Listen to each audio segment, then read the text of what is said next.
11월 19일은 아동학대 예방의 날입니다. 아동학대에 대한 예방과 방지에 대한 관심을 높이기 위해서 제정된 법정 기념일인데요.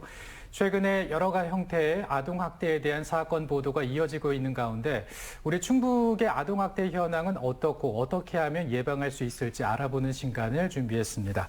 충북 중부아동보호전문기관 윤대현 관장과 함께하겠습니다. 어서 오십시오. 네, 안녕하세요. 네, 먼저 아동보호 전문기관이 어떤 기관인지 궁금한데요. 아동학대 예방뿐만 아니라 아동의 권리를 위한 여러 활동을 하고 있더군요. 네. 아동보호 전문기관은 학대 피해가 확인된 아동과 그 가족을 대상으로 회복과 재학대를 방지하기 위한 사례 관리를 수행하는 기관입니다. 예. 아이가 다시 안전하게 지낼 수 있도록 심리치료, 의료, 법률 지원뿐만 아니라 가족 상담과 부모 교육 등을 종합적으로 진행하고 있습니다. 또한 학교나 지역사회를 찾아가 아동 권리 교육과 학대 예방 캠페인을 진행하며 아이들이 존중받고 보호받는 문화를 만들어가기 위해 역할을 다하고 있습니다. 네. 사실 이 아동학대는 뉴스를 통해서 접하는 경우가 많다 보니까 실제로 일어나는 일인가라는 그런 생각이 들기도 하는데 우리 관장님께서 느끼시기에는 우리 충북에서 이런 아동학대가 많이 발생되고 있다라고 보이시나요? 네, 안타깝게도 그렇습니다. 2024년 한 해 동안 충북에서 1,100건이 넘는 아동학대 사례가 발견이 되었고요. 그중에서 84% 이상은 부모에 의한 가정 내 학대로 발견이 되었습니다. 아동학대는 특별한 가족만의 어떤 문제가 아니라 우리 주변 어디에서나 일어날 수 있는 그런 사회 문제라는 인식이 좀 필요합니다. 예. 사실 그 아동학대라고 하면 폭력을 먼저 생각하기 마련인데 이보다 더 많은 게 바로 정서학대라면서요? 네, 맞습니다. 예. 요즘은 사회 전반에 걸쳐 아동의 권리에 대한 인식이 좀 많이 높아지면서 예전처럼 아이를 때리거나 체벌하는 경우들은 많이 줄어들었습니다. 하지만 무시하거나 비교하고 모욕하거나 공포심을 주는 말과 행동, 태도 등에서 신체적 폭력은 아니더라도 아이의 마음을 다치게 하는 정서학대가 여전히 많습니다.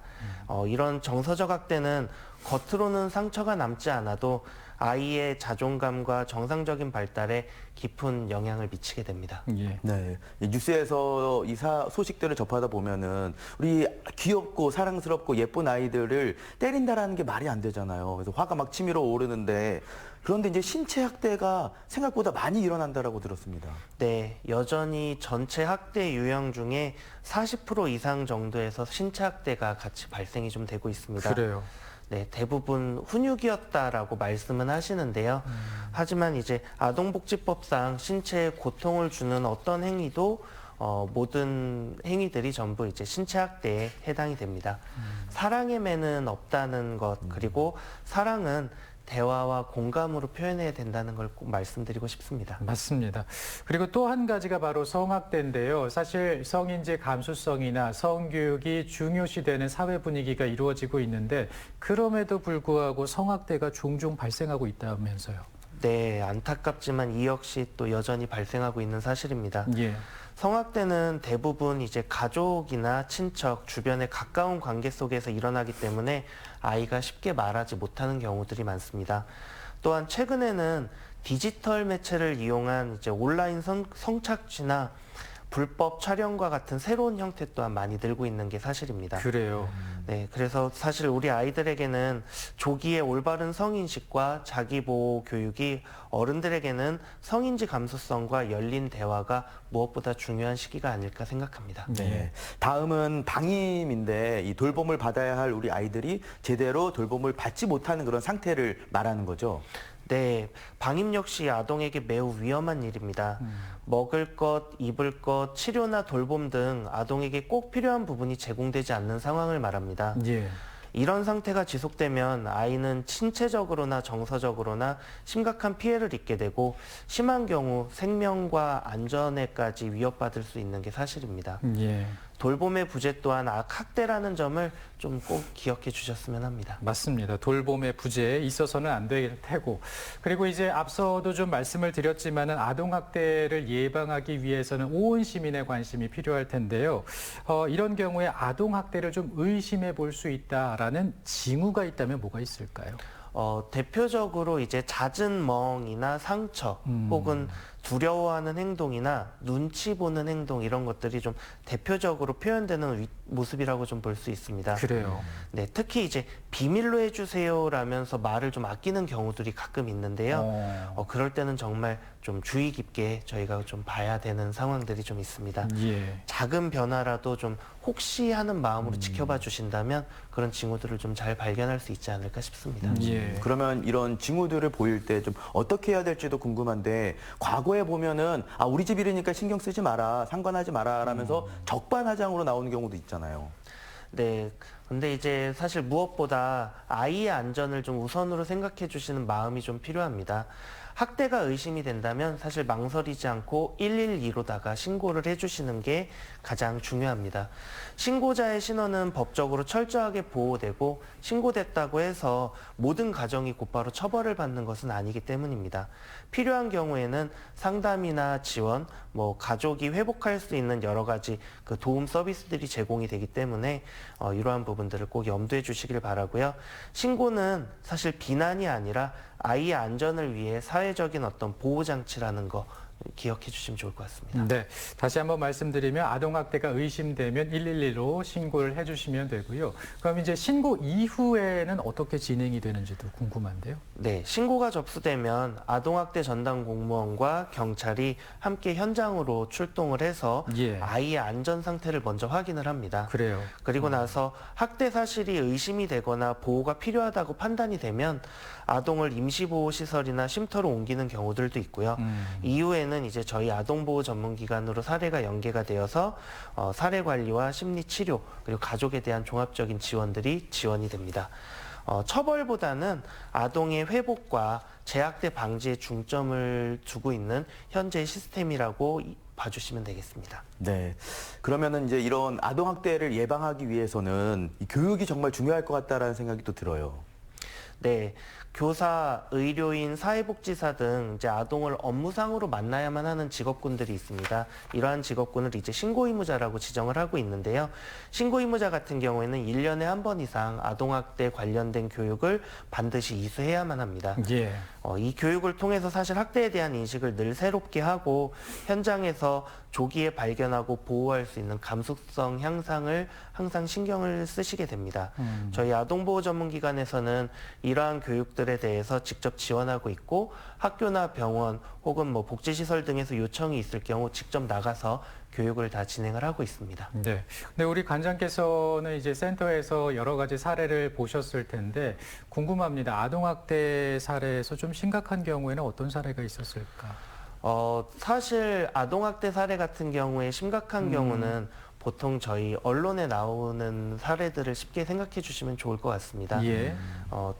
이제 안타까운 얘기기는 한데 예. 저희가 그 아동학대에 대한 이 시스템 보완이 아이들의 피로 이렇게 좀 이어진다라는 표현들이 좀 있습니다. 그래서 그래요. 뉴스에 나올 만큼 심각한 사례들이 대표적인 아동학대고요.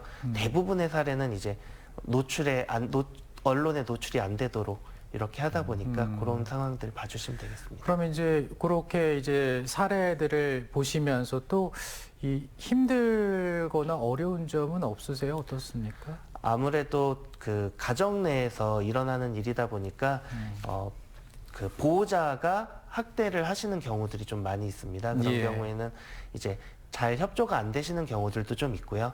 그리고 요즘에는 아이들 스스로도 이제 좀 여러 문제 행동들을 일으키는 경우들도 있어서 예. 그런 부분에 대해서도 많은 고민들을 좀 하고 계시기는 하는데요. 사실은 그 문제 행동에 초점을 맞추기보다는 이제 어떤 이유 때문에 이 아이가 이제 이런 문제 행동을 지금 하고 있는지 그리고 이거를 어떻게 우리가 조금 함께 극복해 나갈 수 있는지를 같이 고민해 주시는 것들 이러한 과정들이 사실 저희가 갖고 있는 숙제라고 할 수 있을 것 같습니다. 네, 앞서 이제 함께라고 말씀하셨지만 우리 주변에서도 많은 관심이 필요할 텐데 어떻게 좀 더 관심을 보여주는 게 도움이 될까요? 네, 아무래도 아동학대 관련된 부분에서는 아이들 스스로가 요즘은 도움을 요청하는 경우들도 좀 늘고는 있지만 그 비율이 많이 높진 않습니다. 예. 그래서 주변에서 어른들이 또는 주변의 지인들이 많은 도움과 관심을 가지고 이렇게 요청을 주신다고 하면 우리 아이들에게 정말 굉장히 소중한 한 번의 기회가 제공이 될 수 있고요. 그 시기는 사실 빠르면 빠를수록 좋은 것 같습니다. 예. 아이들이 바로 회복될 수 있으니까요. 예, 그만큼 이제 교육도 필요할 텐데 부모를 위한 교육에는 어떤 것들이 있는지도 궁금합니다. 부모를 위한 교육에서는 저희가 이제 부모님들 대상으로는 이제 양육 태도나 의사소통, 관계 향상 교육 등을 진행을 좀 하고 있습니다. 예. 가정 내에서 아동의 권리가 존중받을 수 있는 환경을 좀 만들어가기 위해서 저희도 그런 부분에 좀 초점을 맞추고 있고요. 이런 교육들이 결국 아동의 권리 향상과 건강한 가정 문화를 만들어가는 그 기반이 될 수 있다고 저희는 생각을 하고 있습니다. 예, 우리 아이들이 건강하고 행복하게 성장할 수 있도록 많은 관심이 필요하다라는 생각을 해보게 되는데요. 마지막으로 우리 도민 여러분들께 당부 말씀해 주시죠. 네, 저 역시 두 아이의 아빠로서 아이들을 키우면서 많은 고민을 하고 있습니다. 근데 아이들은 어른들이 만들어가는 세상 속에서 자라나는 것이 맞는 것 같습니다.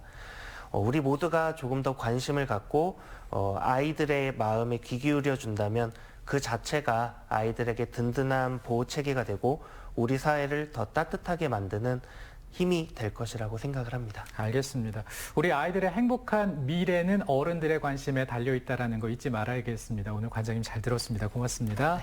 감사합니다. 표준 씨 고맙습니다.